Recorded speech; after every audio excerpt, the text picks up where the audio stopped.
All right, friends, welcome back to another episode of The Sweet House. And today I am sitting down with my good friend, Rachel Ramsey. She owns the Newborn Nurse here in Nashville, and it is an incredible company that helps new mothers or existing mothers, even if they got 3 or 4 or 5 kids. She is there to help with all of her staff. And I'm just so happy to have you on because the services that you offer, I didn't know anything about them until I got pregnant and I started talking to my other pregnant friends. And I really wanted to have you on just because I wanted to educate people on options that they have so that they can be healthier moms and lead healthier families. And I feel like you're going to give us a wealth of information today. I don't want to put too much pressure on you, but I think you're going to give us a wealth of information that people can take away from this. And I'm happy you're here. So welcome to the Sweet House. Thank you so much for having me. I'm honored to be here. Of course. We love taking care of your precious little girl. It's been fun watching her grow up. So. Oh my gosh. So yes, I actually use the Newborn Nurse. So anybody who's watching this is my testimony. I had Rain at 36 weeks pregnant.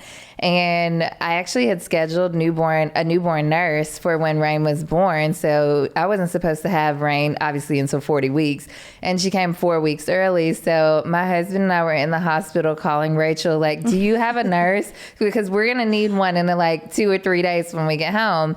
And she made it happen. And she came over to the house and met literally like maybe 5-day-old Rain. She's so tiny. Yeah, she was so tiny. She was 6 pounds. And I was fresh out of the hospital and I had been dealing with preeclampsia. And for me, it was refreshing to have the newborn nurse on call because I had some professional help to help me in that time and I really needed it. So we had our nurse at least, I think we started with 3 times a week and she would spend the night and help me with breastfeeding. And she took care of Rain throughout the night so that we could get some rest. She cooked, she cleaned, she did it all for us. And we were very grateful. And then, like I said, I was also dealing with preeclampsia, which is high blood pressure for those of you guys who don't know. So imagine coming home with a newborn and you also have high blood pressure and you've never been in this situation before. You probably want some professional help. So I was happy to have the newborn nurse support me in my journey. And that's one of the reasons why I wanted to make sure that you guys know that you also have the option, because I didn't realize that it was even such a thing until I started talking to people when I was pregnant. So, and I'm glad I had the services lined up for sure. Yes. So you saved me. Oh, thank you. You have no idea, but you saved me.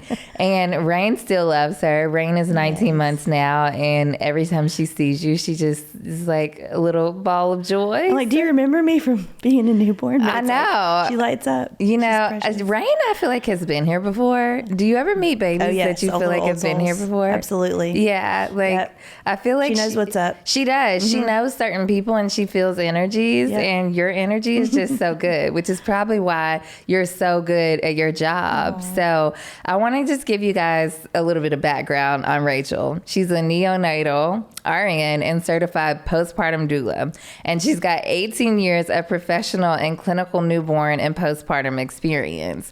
And so all this knowledge and greatness bottled up in you. And then you decide to start your own company, The Newborn Nurse. Yes. What made you want to get into this?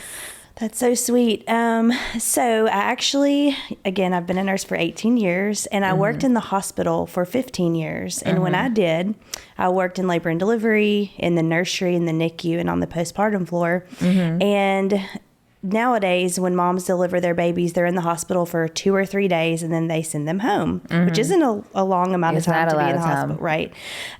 So in the hospital setting, the nurses, we have to walk the mom out to their car with their newborn and like watch the baby get put in the car seat and like watch them go home. And so I did this for so many years and I had so many moms that looked so anxious and they would look at me, look at the newborn, look at the car, like I have to take this baby home and they just delivered, you know.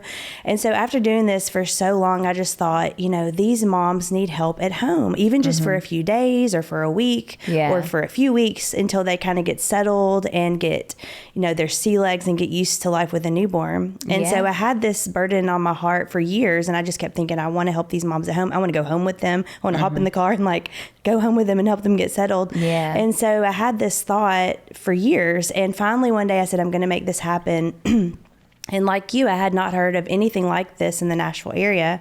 And so I sat down and literally Googled how to start a business and just step by step followed all the little instructions online and started out with 2 or 3 nurses and 1 client and just grew. And we're 6 years old. We now have 26 nurses and we've cared for, I think, close to 300 families in Nashville. But it is so rewarding to see moms get the help that they need at home, like you did, thrive, heal faster, really get to enjoy the newborn period of life. And in other countries, you know, like in Eastern cultures in India and China and the Middle East and Europe, all those ladies over there are surrounded by support with their family, their friends. They don't have to go back to work right away. And their levels of postpartum anxiety and depression are much lower than here in the U.S. We are greatly lacking on our support postpartum. So that's another reason I started my business was to provide that in-home, hands-on, professional support for new moms. And again, we're nurses, so we know what we're doing with newborns. We're not just a person off the side of the street or a cousin or a, you know. So, and even take it a step further, like a doula is great and also midwives are great. But for me, I thought it was most beneficial because I also was coming out with a medical condition. And so to have my nurse there with me was, I know a privilege, but it was also something that was also very beneficial and mentally comforting to me because I had this baby that was 4 weeks old. And then I also was dealing with high blood pressure and just the 2 things. I think I was just shook up those first few days. I actually spent 5 days in the hospital and Rain was actually fine. She never went to NICU or anything. And they kept saying, well, she can go home. You're the problem. And so I'm like, oh man. And for me, I think it was also very hard because I worked out my entire pregnancy, ate right. I had normal blood pressure my entire pregnancy. And then that last week I went to my doctor and it spiked a little. And because I was so close to the end, they were like, we're just going to go ahead and induce you. And then I gave birth and had Rain, and I just felt like having that extra layer of support was such a game changer for me. We were in the middle of moving when Rachel came over to our house. We literally had boxes everywhere. I had all of Rain's stuff was in the storage, and like I didn't have any baby stuff out. I literally had a bassinet in the living room. Do you remember that? I remember, yeah. Yeah, I was like, she's going to think we're nuts. She's going to think we're the worst parents ever because we didn't have anything set up. And so I always laugh at bloggers online because they're like, oh, let me show you how to pack your hospital bag and let me show you how to like set up all this stuff. And I'm like, yeah, I didn't have any of that. You just need a little space this big to put the baby. Literally, you need a space that big to fit the baby. And so to me, if I could tell anybody what they need to be doing, I would not necessarily say pack a hospital bag. I didn't have one packed. The hospital had everything I needed. And hey, your insurance is paying for it. So I tell people like, use what the hospital has. Yes. And then I felt like even so far as like, I know when I talked to one of our friends, our mutual friends that you also service, she said that she put the newborn nurse on her registry and her family members and friends paid for it versus asking them to buy toys and clothes and stuff because you really don't need a lot of that stuff. You don't need 500 onesies. No, you don't need 500 onesies. Yeah. You don't need hardly any of that stuff. And so for me, it was so beneficial to have you there. So I have to give everyone their flowers that comes to the sweet house. And those are my flowers for you because I was in chaos and it was just wild for those first few days. Yes. But you mentioned that the newborn phase is so short. So short. And it feels like it's forever when you're in it. It does. But I really want to hone in on that because it is such a short period, but it's so beneficial or it's so like necessary to like really dive into what happens in this phase. Yes. You're not sleeping. You're trying to figure out breastfeeding. You're trying to figure out your own health. I had Rain vaginally, so I didn't have like a major situation with as far as healing goes. With C-sections, it takes moms a little longer to get back on their feet and things. But I just felt like again, that newborn phase goes by so fast. And next thing you know, they're like a baby, like a big baby. And you're like, what happened to my baby? So in order for someone to enjoy that phase, what are maybe a couple of tips that you would give them? Yeah. So the biggest thing I can recommend is preparing and planning for postpartum. Everybody plans for the labor, the labor. And the labor is one day. I didn't or plan 2 for days. any of it. Well, if anybody is going to plan, they usually get really into the labor and the Lamaze and all that. Yeah. But What's Lamaze? it's a day, or like the breathing exercises. See, I didn't plan for any of that. Okay. Well, that's okay. So, but that lasts a day or 2 days. But postpartum is, with a newborn, 8 to 10 weeks. Yeah. And most people, again, go out the hospital doors and go home and don't have a lot of support, or maybe their partner goes back to work, or their mom comes in town for a week and then she goes back home, and they are left with a newborn to try to figure it all out. And the pediatrician or OBGYN, they can only help so much. They have clinic hours and they're busy with people in the clinic. And so that's where we come in and can help support. And we work on sleep training. We work on breastfeeding. Like you mentioned, with having health issues, we have actually caught a lot of things with some of our clients, with moms who have maybe had postpartum depression or anxiety. We've caught things in our babies. We've caught breastfeeding issues. So to have that extra layer of a medical person in your home. Do you remember when I called you because I had breast mastitis? I do remember that. Yeah. Yes. I had no idea what breast mastitis is. And for those of you who are watching, I just got done breastfeeding, and all of a sudden I started shaking, like I had shivers. And I was like, do I have COVID? I'm looking around like, what is going on? So then I texted my sister-in-law, who's also a nurse, and she was like, well, tell me what you've been doing. And so she was like, okay, this sounds like breast mastitis. And then I texted you, which is also the benefit of working with the newborn nurse, is that like I texted Rachel, and she immediately was like, she knew what to do and gave me some remedies for it. I also went to the hospital because it was maybe 4 weeks after I had Rain, and I just wanted to be sure that nothing else was going crazy with my body. So they pretty much were like, here's some antibiotics, and you need to go home and continue pumping and breastfeeding and get the milk flowing. And but it was nice to have you there because just having that extended care beyond the hospital and your doctor was so beneficial for sure. Well, I'm glad that I could help. Yeah. One thing I also like to mention to our moms or followers on Instagram or people who are expecting is you can get on Google and you can look up anything all day long about anything. But is that source reputable? No, and it's scary. It's scary. You can't just listen to anything online. You need to be able to find a resource and a person that is reputable, who has experience, who knows what they're doing, and can tell you the correct things to do in any given situation. So I think it's really important to find a reputable source when we're doing all of your research. One of the things you told me for breast mastitis was to soak my breast in Epsom salt. Yes. And that was, dip. yes, the nip dip. And that was possibly the best thing that worked for me as far as like making sure it never came back again. Yes. And so I have photos of me literally soaking, because I would just sit there and take photos so I would remember it. Because a lot of women even say that they forget everything, the newborn phase, they forget everything by the time they have another kid. It's a blur. So, because you're not sleeping, and it is kind of all a blur. Though I did get some rest because my newborn nurse was there, Melissa, and she was absolutely incredible. We were just talking about Melissa. She actually is a nurse, and she does van life, you guys. And I'm hopeful that I can have Melissa on because she was a NICU nurse, and which was also beneficial because if anything were to happen with Rain being early, which everything was fine, she's perfect, it was still comforting to know that she had NICU training in case something went down.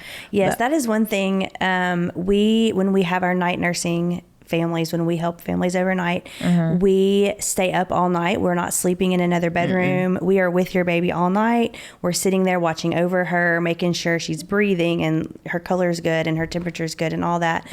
So that's a good perk of having us, is we are eyes and ears at night. So you can actually go to sleep. I know a lot of new moms say that they lay there and watch their baby breathe, with one eye open. And so we are able to take your baby into their nursery or living room so you can actually get some really good restful sleep. Yeah, Alex and I couldn't wait for Melissa to come. Yes. She would come at 7 p.m. and we were like, here you go.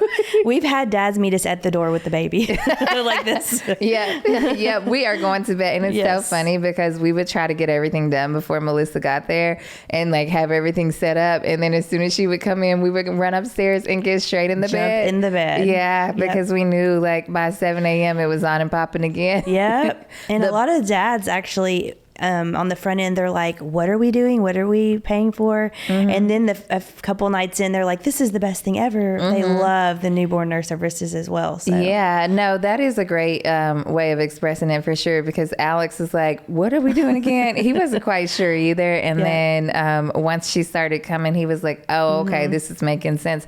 Especially because we also moved literally maybe a week after I got out of the hospital. So everything was boxed up, and then we moved that following week. So Melissa started with us at our other house, and then she started coming over to the new house. And so we were busy trying to get settled and trying to be new parents. And when we talk about having a village, my cousins, best friends, my sisters, and my mom, they came for like a couple of days. But again, people go back home because they have their lives, and then you're on your own. And so it was nice. I recommend at least 2 or 3 times a week starting out. That was beneficial to me to have that help around for sure. But I do want to get into the business side of this, because we've talked about the caring side of this, and part of healthcare is complicated because it's either big business or it's health caring. And so you, as a woman-owned small business, have managed to do big business. Well, even though it's a small business, I think what you're doing is big business, but you're still providing like a high level of care to a fairly large group of families. So how do you manage to just do both business and care sides? That's a great question. By nature, I love the hands-on care and the in-person and home care, but I've had to switch gears and do more management and more business, be more of a business mind in order to help more families. That's been a little bit of a hard shift, but I actually come from a long line of business owners. My granddad was an entrepreneur here in Nashville and owned several businesses. And actually, right before he passed away, he gave me some great words of advice, like right before I started my business. So he kind of inspired me to start. And I guess just stepping back and looking at the big picture and realizing in order to help as many families as possible and get the moms the care that they need, I do have to put on the business hat more than the care hat. And then I do a lot of self-care. What I do on a daily basis, I'm caring for a lot of people and giving out and helping and making sure my nurses are okay and making sure my moms are okay. And it is a 24/7 gig. We're doing nighttime care. So I have to double down on my self-care and fill my cup so that I can be what I need to be for everybody else. Yeah, for sure. So I feel like that's really important. Yeah. And then I often wonder how people work in the medical field, because I personally am like, I don't do blood and guts, number one. And then it is a lot. It's a lot to be able to support people in that way. Yes. Because you're giving medical advice, but then when it comes to motherhood or parenthood, you're also having to like have an emotional connection to it all too. Yes. And I think with new moms, especially first-time moms, there's anxiety. Yeah. There are a lot of unknowns. I think social media has made it worse because moms are comparing themselves to something they see online. They're figuring they don't add up or measure up to this thing that they're seeing. So I'm dealing with a lot of emotions, which I love helping moms walk through that. So it is a lot. But I enjoy it, and I feel like it's why I'm here on earth is to help these moms. So it's definitely a dance. So Rachel is not a mom, but she has covered, or she's cared for over 11,000 newborns. Yes. And you continue the relationship afterwards, which I think is so incredible. Yeah. So what's your biggest takeaway from all of this? Because you are like a godmother to 11,000 babies out here into the world. They're going to make a Netflix special about you one day. The Nashville newborn nurse. But by then you'll be global. Well, you're already global because you're doing work with other organizations, which we'll get to in a minute. But I'm just curious to know, like, what's been your biggest takeaway as like someone who by profession is so good at what you do, but then you're just like a godmother to all these babies. Well, I had a friend once tell me, she's like, I've never seen anyone love other people's kids as much as you. And it's just a gift. I have little nieces who I love. But what I think is helpful that kind of sets me apart since I'm not a mom is I'm unbiased in what I do to tell moms in order to help care for their newborns. So I think if you ask an opinion from a mom, she's going to give you her opinion that she had as a mother. So for me, I'm unbiased. I'm just telling you what I've seen in my 18 years of experience and what I've heard from other moms, what works best for them. So I think it is a little bit helpful to have a person who has not been a mother give you their unbiased, professional opinion. But yeah, I mean, I thought I'd have 5 kids by now, but I have 11,000 instead. Oh my gosh. I wanted 5 kids until I had 1. Yeah. And now, because I'm the youngest of 5 and I always enjoy coming from such a large family, there's always something going on. And now I'm like, I want 5 kids, but just life looks a little different in 2023. So I'm like, I tell my mom that all the time. I'm like, I don't know how you do it, right? You ask your parents, how did you do this? Yeah, seriously. And do it so gracefully. Like, I feel like in the 80s, my mom just looked great and felt great and toted us all around. I'm like, was it this hard back then? I don't think it was. I think it's much harder now. You mentioned social media making it hard. I think it's much harder now for social media. I also think it's much harder now because we're working women in fast-paced environments. It's no longer.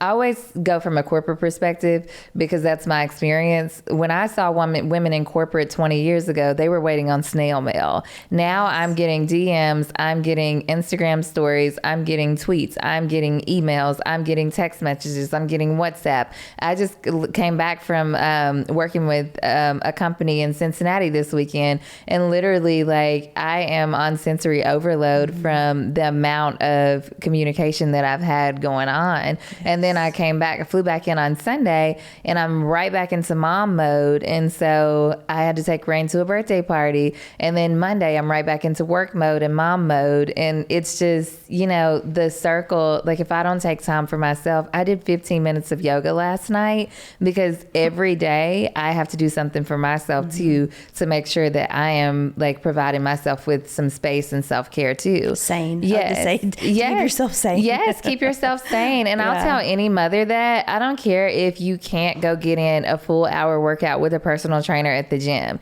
If all you can do is 10 minutes of a YouTube workout, that's something. If all you can do is walk baby down the street, that's something. Like, I feel like that keeps me going. And I also do hot yoga at least 4 or 5 times a week too. But just making sure that you are taking the time to give yourself some self-care is so important to me, for sure.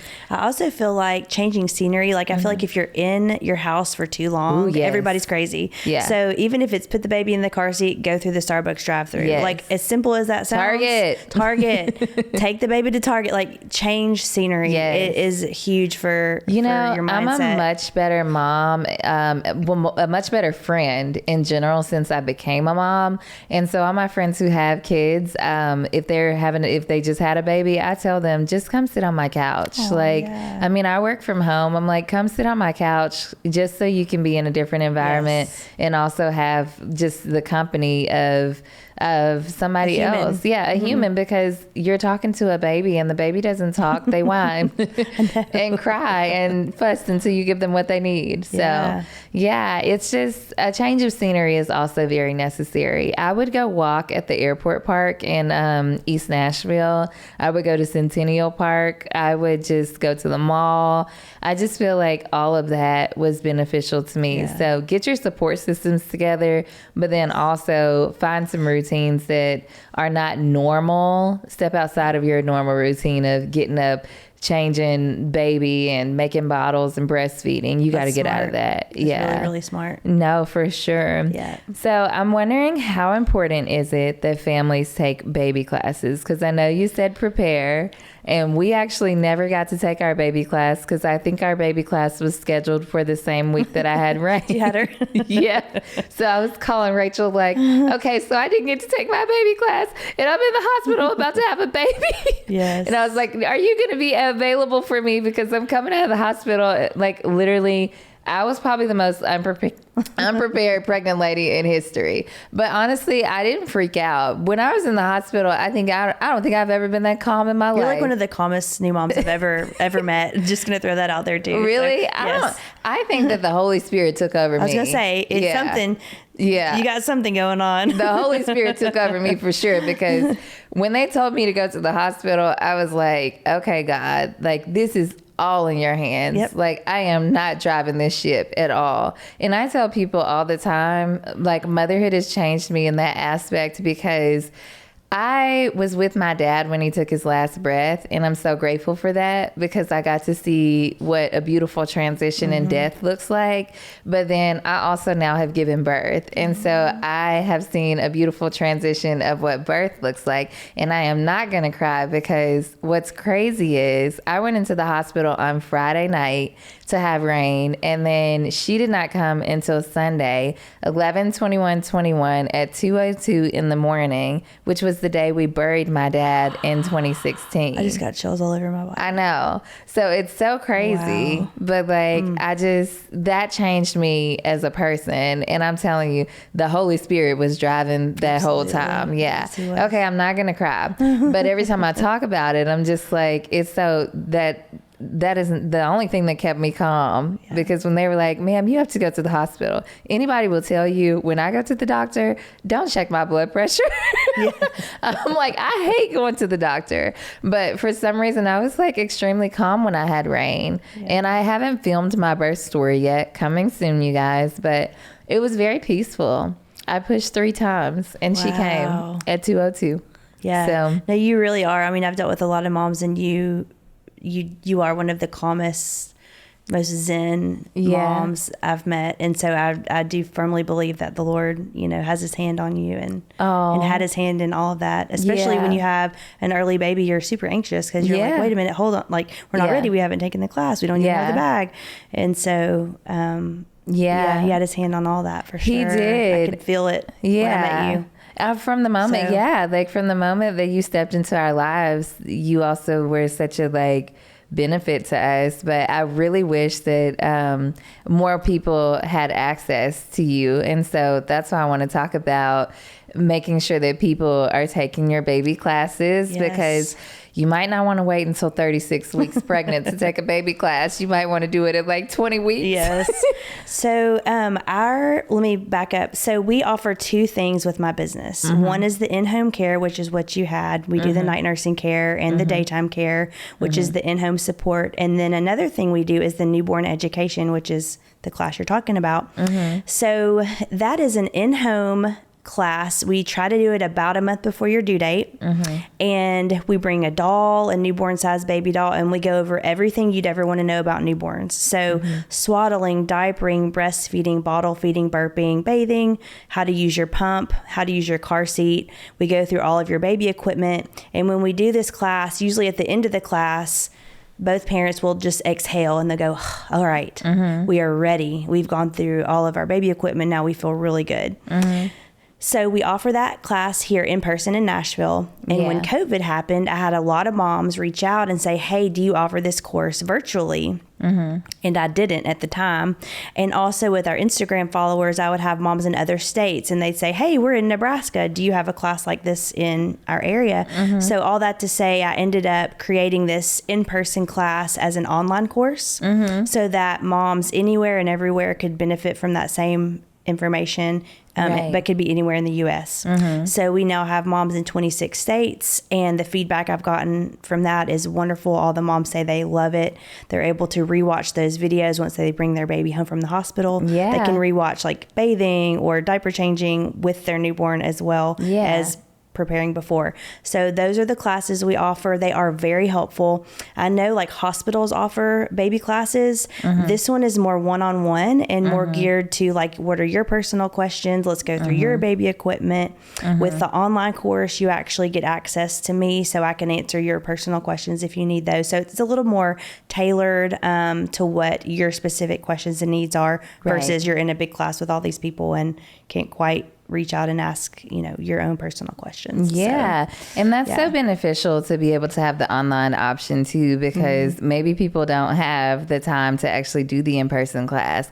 Do you recommend extended family members taking baby classes? Like if your mother-in-law or your mom or sisters or anybody are going to come help out, and even dad, like, do you recommend that they participate? I do, especially, if like a grandparent is going to be caring for the newborn. Things have changed so much since we were little babies, and a lot of times the grandparents want to try to do what they did with us when we were newborns, and things have changed drastically. Yeah. So whoever is going to be caring for that baby or whoever is going to be around, I think it's super helpful for all those people to take a newborn class just to, freshen up their skills. Yeah. What do you say to the grandmother that says, well, I've done this 5 times? Yeah. Because my mom said that over and over again. And That's I'm a tough one. I know. I'm like, well, girl, it's 2021. Yeah. But I had rain. I was like, it's 2021, Mom. You had me in 1989. Yes. I mean, I had that with my own family. Again, I have little nieces. And so when they were born, my mom would say, well, we'll do it this way. I'm like, well, actually, I actually do this for a living, and we're going to do it this way because this is safer for safe sleep or whatnot. Yeah. I know like in the 80s, when I was little, we slept on our stomachs and had about 100 quilts in the bed and had crib bumpers. And now none of that is okay. So things have changed a whole lot since grandmothers have cared. My for mother-in-law babies. makes fun of me because I put Rain in a sleep sack, and so Rain is still in her sleep sack, and so she when I FaceTime her before bed every night, she goes, "Are you putting Rain in that sack?" And I'm like, "I sure am." And so it's just funny because they just didn't think that way, and maybe they didn't have the knowledge to know that what could happen in those situations where you put 100 quilts in the crib. But it's funny because the things I do, she thinks I'm nuts, but I'm like, well, I think you're nuts. Yeah, I know. But my husband is alive, so you did something right. But still, it's like these are also conversations that new moms of this age have to have. And sometimes they're uncomfortable conversations. So do you, as a newborn nurse company, ever help out with facilitating those conversations with family members? We do. And we're a really good buffer. I always say I'm happy to be the bad guy. Yeah. Like I can go in and be the buffer and be the person that tells, kindly and politely, but that this is how we do things now. This is the safe way for sleep. This is the safe way to swaddle. Yeah. So I think it's good to have a neutral person jump in and, we can be that person. See, they can also be family therapists. We can. I can be the bad guy. Yes, she can be the bad guy. So just overall, your team consists of 26 well-seasoned nurses. Together, you have over 300 years of experience. And you said one of your nurses has 50 years of experience. And so I'm just curious to know, how does the night nurse care work overall? Do you train these nurses beforehand to do the night nurse system, or how does that work? How does one go about finding one? Like, how do you make sure you got the right person for your family? All of that. So I've been really lucky in that our team is amazing. A lot of the nurses that work with me, I have worked with in the hospital before. All of our nurses have at least 3 years of hospital, NICU, or nursery experience, but most have 10, 15, 20, 50 years. And basically what we do is whenever we're pairing up a nurse with a family, we try to get as few nurses as possible with a family. That way they have the same couple familiar faces. And another thing I try to do is match up location. So like if a nurse lives in a certain area of town, I'll try to get them with a mom that lives kind of close by. But we like to have the same nurses with the same families just for continuity. That way it's comforting to have the same face come in every night and care for your baby. But all of our nurses, as far as training, we all do sleep training for our newborns. So we all have the same method that we use for that. So we're all on the same page, and most of our babies actually are sleep trained when we're done. So usually around 8 to 10 weeks, all of our babies are sleep trained. I always say we do have the occasional rogue baby. We have one right now. He will not sleep through the night, but most of our babies are sleep trained when we're done with the family, which is super helpful for a family. Yeah, for sure. I feel like it was definitely helpful for us to have a routine for sure. Cause eventually we needed to sleep in order to function. Right. So the sleep training, if nothing else, is like a great reason to get a night nurse. It is is amazing. There is a stigma around hiring special care, night nurses, doulas, etc.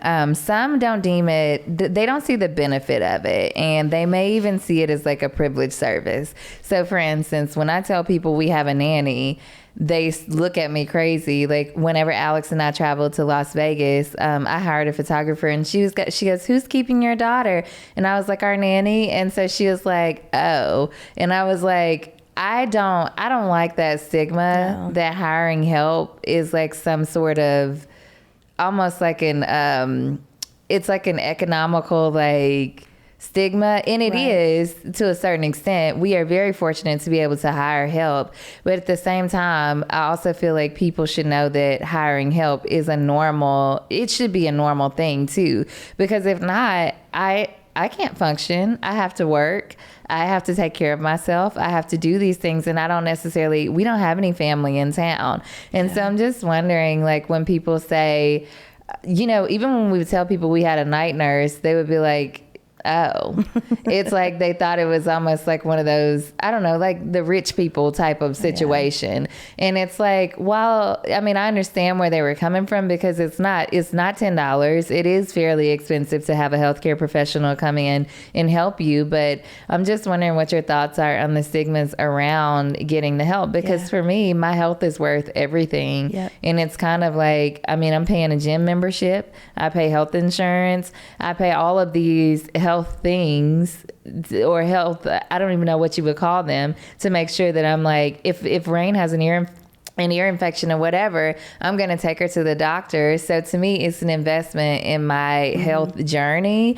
But I'm curious to know if you've had any other moms that also felt that, because to me, we're already dealing with mom guilt. Yeah. And then to like have that stigma like placed on you, like you should be able to do this on your own. Yeah.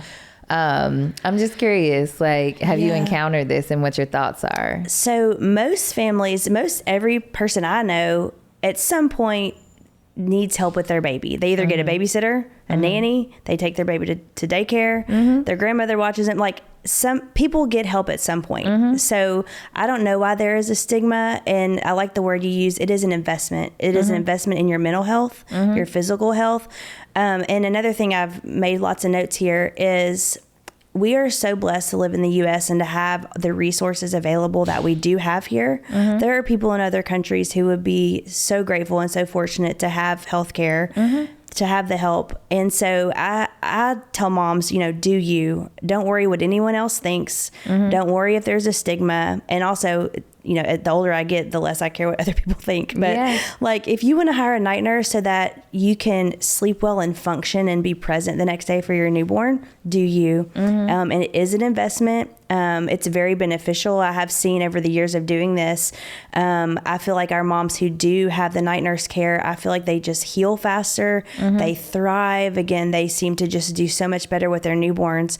So, and something you mentioned earlier, we do offer gift certificates. It isn't cheap. It is an investment. We are experienced professional nurses in your home. So we do have some moms who ask for part of our care as part of their baby shower gift. We actually had a twin mom a few years ago. This was her third and fourth babies. She didn't ask for anything else at her shower except for night nurse care. She's like, I don't want onesies. I don't want anything else. I just want night nurse need the support. Help. Yeah. So I just say, if someone's going to think that there's a stigma or look down upon someone for hiring a night nurse, that's their problem, not yours. Do you, if you need help? I know personally, like, I require a lot of sleep. I wish I didn't, but I do. Yeah. And if I ever do have kids, I will definitely hire a night nurse just so I can function and feel good. And, mental health trumps everything else in life. And a lot of times sleep is a huge part of that for people. So in order to, to feel rested and to feel good and to have good mental health and physical health, sometimes you do have to invest in something like this. Absolutely. Yeah. And to me, I think that's the best way I've put it to people, is like, this is a healthcare investment for me. Absolutely. And like I keep on saying, like, I was encountering some healthcare challenges, and so it definitely came in handy, because things could have gone a whole different way. So it's necessary. And I know for now, I'll throw this in here. I know right now, today, today, insurance doesn't cover postpartum care. I know they do cover some labor doulas and some labor type things. So hopefully on the horizon, there will be, there will be the ability to get insurance covering something like this so that all moms can get the support that they need. I really think that insurance should cover it. And I'm curious to know if there's like lobbying going on in Congress to get Where do we go? Where do we go? Seriously. I'll go today. I know. And honestly, I think that instead of it being like a stigma of like, oh, you got this care, like because you were fortunate or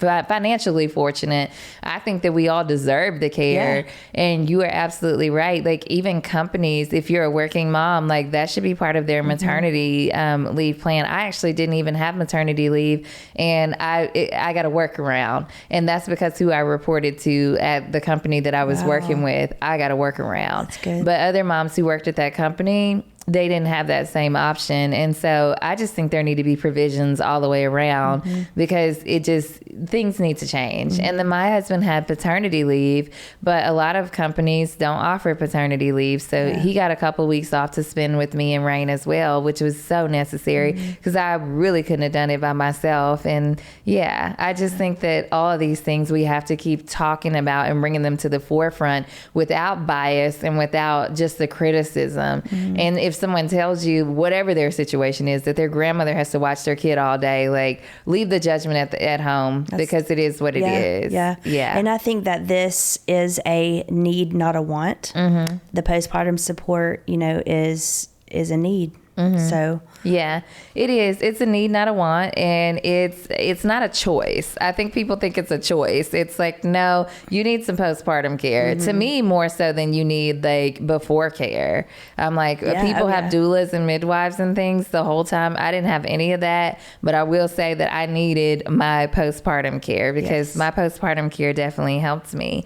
So I want to jump right into this though, because Black maternal health continues to be an issue, and we're talking about it. It feels like all the time now. I just worked with Pampers over the weekend, and that was also another conversation that we were having. And according to the CDC, Black women are 3 times more likely to die from a pregnancy-related cause than white women.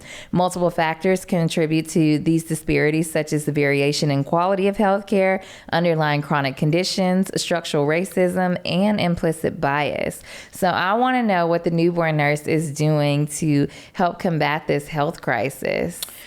Again, we are the eyes and ears at home. And I think it is so important for any healthcare provider to really listen to their patient. I had a mom years ago at the hospital, and all day she kept telling me something was wrong with her baby, but there wasn't. I kept looking and stethoscope and taking vitals, and the baby ended up getting sick, and that mom knew before I did, and I, in my clinical experience, thought nothing's wrong with this baby. So I think it is so important if a mom, especially an African American mother, is telling you something's not right, we need to listen to her and take seriously what she is saying.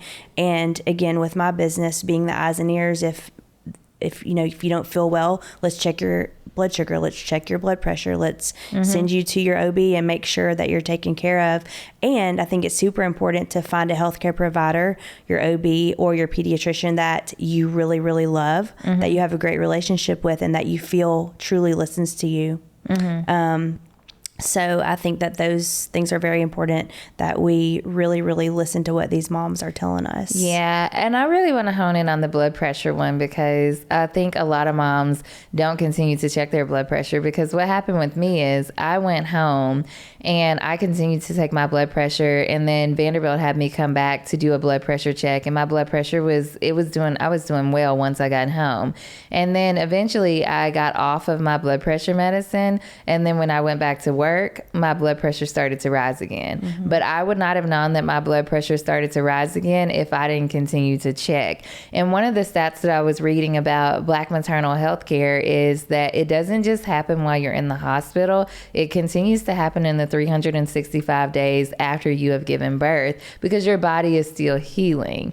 And so I really think that it's so important for women to continue to check their vitals, even if they're doing it by themselves at home. And so I want to encourage all of you guys that are watching to make sure you're checking your blood pressure. Rain is 19 months. I am still checking my blood pressure. Yeah. I am a 33-year-old Black woman who comes from a family with history of diabetes, high blood pressure, stroke, and you name it. And as is most families, I mean, as are most families, most of us especially if you're from the South. Yes, especially if you're from the South. Yes, check mark. You are predisposed to encounter some of these issues, and so I just think it's so important for us to continue to check that. But having a nurse there that's also going to remind you of these things. I know for us, having our newborn nurse, she was literally writing down everything. She would write down what time Rain used the restroom and when she changed her diaper, and if anything she saw looked off, she had written all of it down. So literally when we would go to our pediatrician, we would take all the notes. Smart. And I had like a note section in my phone that had like every time Rain peed, like how many diapers she had and how many poops she had. And finally our pediatrician goes, you know, you don't have to keep bringing this, right? Forever. Yeah, no, he was like, look, she's fine. We see now that she's like good, but it took me a while to like, you know, get to that point of like, no, because I was a new mom. And like you said, it's full of anxiety and just like all that. But having you guys there was definitely like having somebody that's helping you record all these things and encouraging you to take care of your own health is so necessary too. I think it's great that you are and were proactive with your health. I think that is super, super important. And then like you mentioned with blood pressure, I actually learned this in nursing school and with all my years of experience, but high blood pressure actually usually gets worse after delivery. You think, oh, I've delivered the baby, everything's fine. Well, a lot of times it will spike and get worse until your hormones kind of level out. There's a hormonal layer to that. So to continue to check that is super, super important. Yeah, even for the whole year. Yeah. And even afterwards, and especially the older you get, I just think it's necessary to like make sure that you're going to your annual visits and making sure you're asking all the questions, which I will say I have an incredible doctor because heart stuff runs in my family, and my father passed of congestive heart failure. She ran heart tests on me. She did all of that kind of stuff. And so I think it's also not a bad idea for women to ask their doctors to check into their family history. If you have a family history of thyroid stuff, get your thyroid checked, because all hormones can have all this stuff, and you're the nurse, so you can speak to it. I'll let you speak to it. But your hormones can get all this stuff, like the dormant stuff, you can have it swirling. So what are your thoughts around all of that? Well, backing up, you saying that your doctor ran a bunch of tests, a bunch of extra tests on you with your family history, I think that's super important and so wonderful. And whoever your OB is, you need to tell your friends all about that person. My OB and my primary care doctor, they were both awesome. Incredible. A lot of times they'll brush it off, or they don't have time, or they're too busy, but and also advocate for yourself. Again, as a nurse, I have, I'm blessed to be able to know what's going on with my body, but like you need to be proactive and stand up for yourself, stand up for your health, ask for those tests if you do have a family history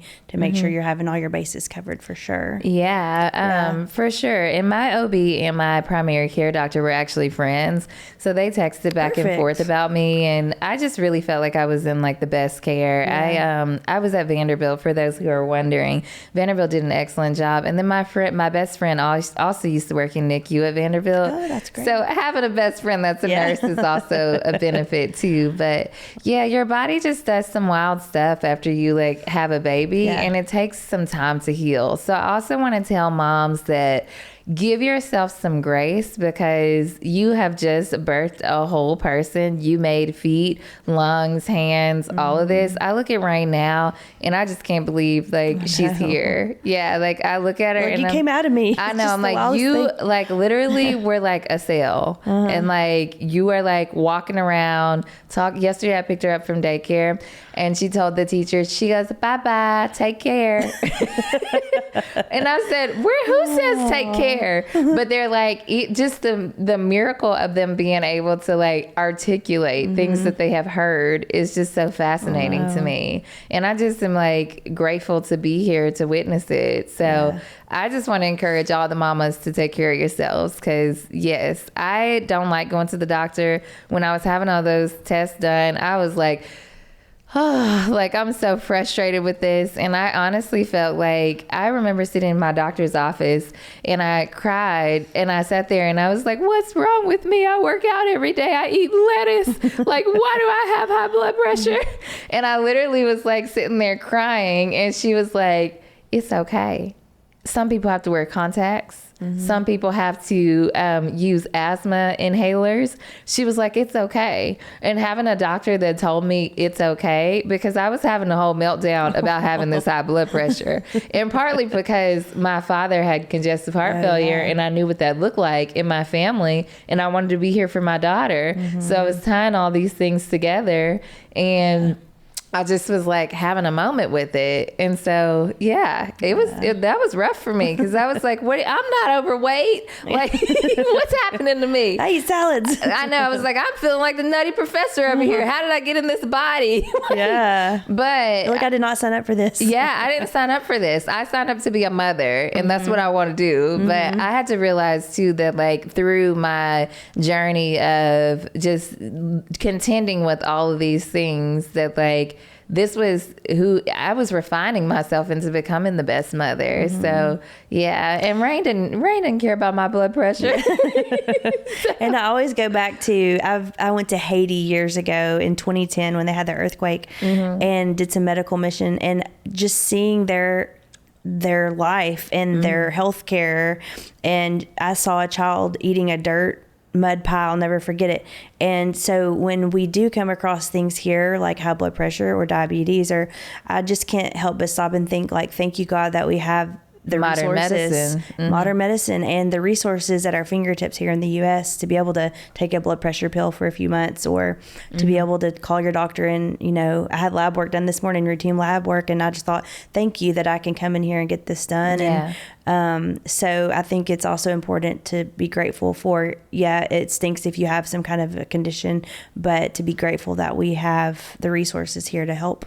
To treat it, as compared to other places in the world. So it's super frustrating when you do come across something like that. But usually those are pretty temporary type things. Absolutely. And so, but when you're a new mom, you're just freaked out by it. Oh, so, of course. Yeah. So my doctor, like I said, she was also my therapist that day, because I was like, what's wrong with my body? Yes. I was like, I literally am like the nutty professor over here. Like, I've literally like somehow, I don't know, ended up in like some Freaky Friday situation. Yes. It was wild, but it has taught me so much, and I've been so open about my journey. And I travel and I talk to so many other women who've also encountered the same thing, or who have encountered just random things, like they didn't think they were going to have a C-section, or they didn't think they'd have to be induced, or just all sorts of things that can happen in pregnancy, or just like, I didn't know what breast mastitis was, and now I'm able to tell people, oh, get some Epsom salt.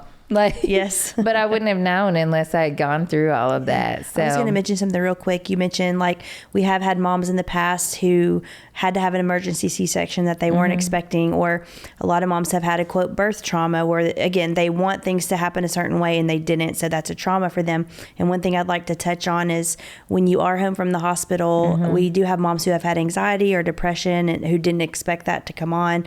Sometimes it's lack of sleep or hormones, or here in Nashville, there is a great company called Readiness Counseling, and they do counseling for new moms. So I think it's super important that if you do come across any kind of like mental health issues, or you don't feel like yourself after a new baby, to definitely reach out and get help, because there is a lot of help available for absolutely. that. Yes. Yeah, absolutely. I definitely think so. Get help. Like I said, your health is definitely an investment all the way around. So I will say that going to hot yoga and joining a fitness community was also very beneficial to my mental health.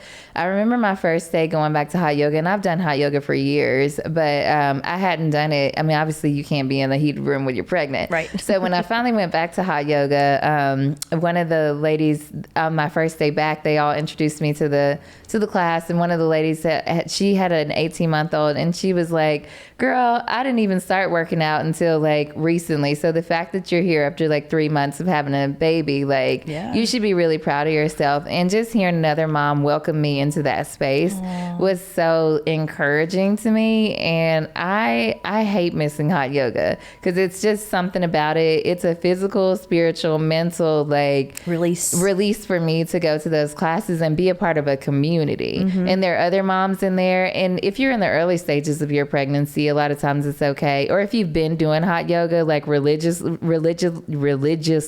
I cannot talk.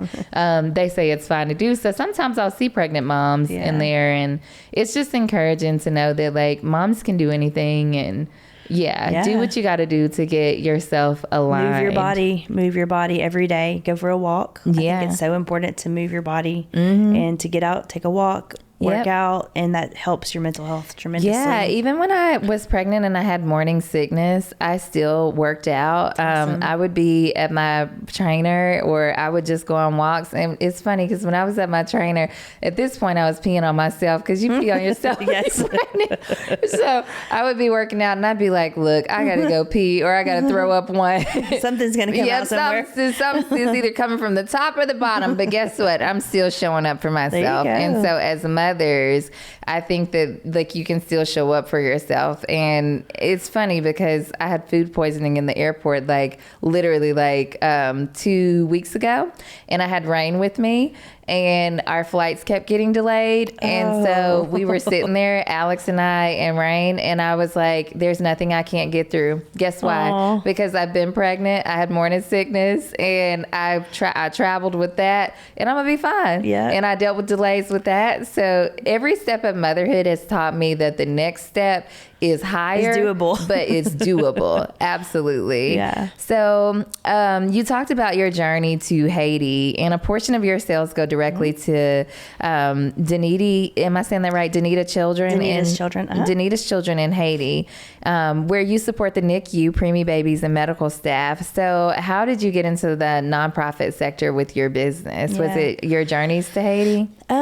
Yes, I've always had a heart for Haiti, especially when I went down there in 2010. And then I just think it's important. Me personally, I'm a Christian, and I think it's important to give back. And I've always just had a heart for Haiti. And then I have a really good friend that actually lives at Danita's. She's a missionary. She lives there, works there. It is a school, a church, a hospital, a feeding program. And they just started a new NICU project where they are building a NICU, and they're needing money for the beds and for the staff. And they started out with like 1 or 2 preemie babies, and now they have, I believe, like 8 or 9 beds. And I also think it's important when you give money to know exactly where it's going. Absolutely. So I know exactly where it's going, and it goes directly to these precious babies and nurses and medical staff and doctors down at Danita's Children. So you guys, when you are doing anything with Rachel, it's the gift that keeps on giving. She also has a mom share program, and I'll let you share a little bit about that. Yeah. So with a mom share program, if a mom here in the Nashville area has a gently used baby item they don't need anymore, breastfeeding pillow, breast pump, swaddle sacks,